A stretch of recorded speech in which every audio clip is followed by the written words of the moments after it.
السلام علیکم ناظرین، میں ہوں عمران ملک میڈیا بائٹس نیوز سے۔ ناظرین، آج کا جو ہمارا اسپیشل شو ہے، جو پروگرام میں کرنے جا رہا ہوں میڈیا بائٹس نیوز کے لیے، وہ ہمارے بہت ہی سینئر اینکر ہیں، اور سمجھ لیں کہ جس طرح دنیا بھر میں ہر ریاست کے 4 ستون ہوتے ہیں اور میڈیا کو چوتھے ستون کی حیثیت حاصل ہے، اسی طرح سے ہمارے اگر نیوز اینکرز کو دیکھا جائے یا ہمارے جرنلسٹ حضرات کو دیکھا جائے تو اس میں بھی حامد میر صاحب کو ایک ستون کی حیثیت حاصل ہے۔ ناظرین، ان کے بہت سے یعنی لو کرنے والے ہیں، پیار کرنے والے ہیں، لیکن آج سے کچھ عرصہ پہلے ایک بہت بڑی تعداد سوشل میڈیا پہ تھی جو ان کو مسلسل تنقید کا نشانہ بنا رہی ہے۔ ہمارا آج کا پروگرام ناظرین، نہ تو ہم پرو حامد میر پروگرام کریں، نہ ہی ہم اینٹی حامد میر پروگرام کریں۔ پچھلے کچھ عرصہ میں آپ نے دیکھا ہوگا حامد صاحب کی اپنی ٹائم لائن پہ کچھ لوگوں نے ان کی تعریف میں پل باندھ دیے ہیں، اور کچھ لوگوں نے ان کی یعنی ان کے خلاف شو میں بھی حدیں پار کر دی۔ ناظرین، آج جو ہمارا شو ہے مینلی کیونکہ آپ پہ کچھ قرض ہوتا ہے، وہ قرض مجھ پہ یہ ہے کہ میں نے اپنی جو میڈیا کی پہلی اسائنمنٹ کی تھی، ہم لوگ MBA کر رہے تھے اور ہمیں اسائنمنٹ ملی کہ آپ نے کسی ادارے کے جا کے جو ٹاپ 2 آفیسرز ہیں ان کا انٹرویو کرنا ہے اور ان سے پوچھنا ہے کہ وہ اپنی جاب کیسے کرتے ہیں اور ان کو کیا مشکلات پیش آتی ہیں۔ اس میں ہمارا جو پہلا ٹاکرا تھا حامد میر صاحب سے، وہ 96 میں تھا، جب یہ روزنامہ پاکستان کے ایڈیٹر تھے۔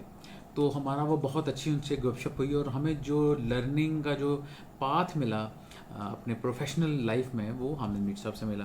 تو میں یہ چاہ رہا تھا کہ ہم اس میڈیا بائٹس جو ہے وہ حامد میر صاحب ایک شو کرے، لوگوں کو بتائے کہ کون سے کوشچنز ہیں جو کہ ان کے ذہن میں ہیں، جو حامد میر صاحب سے پوچھنے ہیں، اور کیا چل رہا ہے اور کیا کرنا چاہ رہے ہیں۔ لیٹسٹ انفارمیشن آج یہ ہے کہ حامد میر صاحب کو ڈفرینٹ جو بارز ایسوسیشن ہیں انہوں نے انوائٹ کیا ہے کہ آپ آئیں اور ہمارے پروگرامز میں شرکت کریں، اسپیچ کریں، اور اس کے علاوہ نہ صرف پاکستان میں، پاکستان سے باہر بھی ان کو بہت سے آفرز ہیں کہ آپ وہاں پہ آئیں، سیمینار سے خطاب کریں۔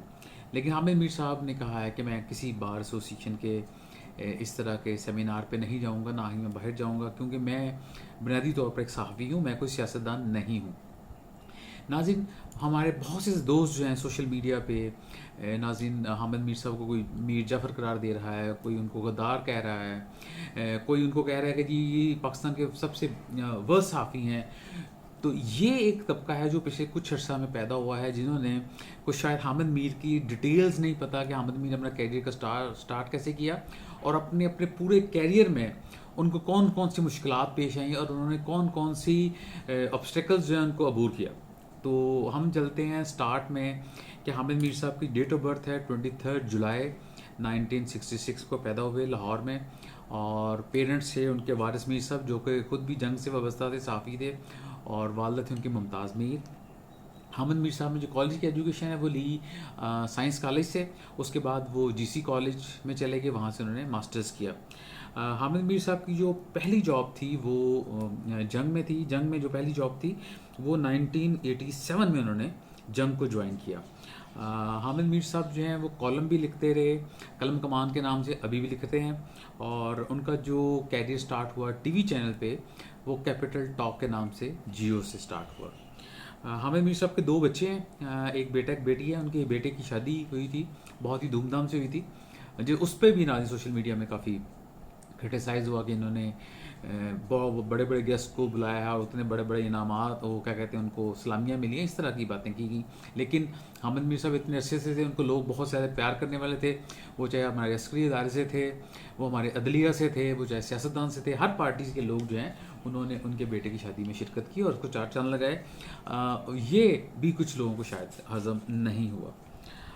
ان کی بیٹی شاید جو ہیں ان کے متعلق یہ ہے کہ وہ اوورسیز ایجوکیشن لے رہی ہیں، ماسٹرز کرنے گئی ہیں۔ حامد میر کا جو پروفیشنل کیریئر 1987 میں جنگ جوائن کیا، اور حامد میر صاحب اپنی رپورٹنگ اور بریکنگ نیوز کے حوالے سے کافی مشہور تھے، اسی وجہ سے وہ جنگ گروپ سے نکلتے رہے، پھر واپس آتے رہے۔ سب سے پہلے ان کو 1990 میں ان کو اغوا کیا گیا، ان کو پکڑ لیا گیا اور ان پہ تشدد ہوا، اور بات یہ نکلی کہ انہوں نے محترمہ بینظیر جو حکومت تھی 1988 میں، اس کے گرنے کی خبر بریک کی تھی کہ گر سکتی ہے، اور اس وقت صدر غلام اسحاق خان صاحب تھے۔ تو یہ ان کو پہلی دفعہ ہوا، پھر ان کو بعد میں چھوڑ دیا گیا۔ اس کے بعد جنگ گروپ سے 1994 میں بھی حامد میر صاحب کو نکالا گیا۔ بات یہ تھی کہ فرانس سے وہ جو سب میرین تھی اس کی بائنگ کا مسئلہ تھا،